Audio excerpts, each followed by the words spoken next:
Znate li da u Hrvatskoj ima više od 10.000 napuštenih životinja? Jedan od njih je i psić Charlie, koji je dane provodio u jednom azilu. Već više od 40 godina, jedan drugi Charlie omiljen je hrvatski brend za generaciju 45+. Ali kako deterdžent za pranje posuđa približiti i mlađima? Odlučili smo učiniti nešto konkretno, relevantno i inspirativno. Budući da u Hrvatskoj više od 60% kućanstava ima kućnog ljubimca, a Labud svoje proizvode ne testira na životinjama, tu smo snažnu poruku pretočili u limitirano izdanje Charlija Moj najbolji prijatelj, čijom se kupnjom donira 50 lipa udruzi Prijatelji životinja. Tako je ljubimac ljudi postao i ljubimac životinja.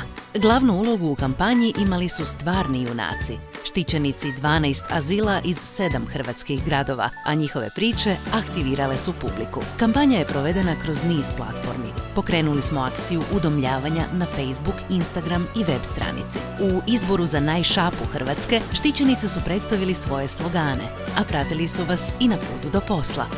Kroz YouTube social experiment videa i reportaže s terena prenosili smo iskustva, informacije i emocije.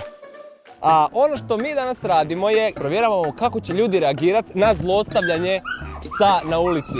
Prestani. Molim? Stani. Šta vas je potaklo da stanete? Ja volim to kad ne bude rekao. Da znam, kad treba mići, da znam. Bili smo posvuda. Od društvenih mreža koje su pucale od podrške s više od 34.000 komentara i fotografija, preko kvizova, članaka, kalendara i gifi kanala, do podrške influencera i stručnih suradnika. Prodano je više od 87.000 Charlija Moj najbolji prijatelj. Tržišni udio porastao je za 2% poena, a prodaja za 10%, što je najveći rast među brendovima u kategoriji. Kampanja je angažirala preko 1 milijun ljudi, od čega čak 81% čine pregledi videa.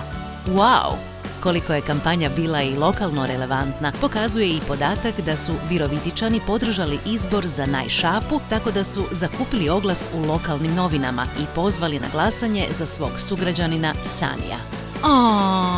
I tako je jedan Charlie postao voljeni ljubimac, a drugog Charlija je zavoljelo još više ljudi. Mi smo nagradu za svoj trud već dobili, jer u 7 mjeseci kampanje udomljeno je više od 1400 životinja iz azila. Hvala svim partnerima. I još jednom za kraj, ne napuštaj, udomi.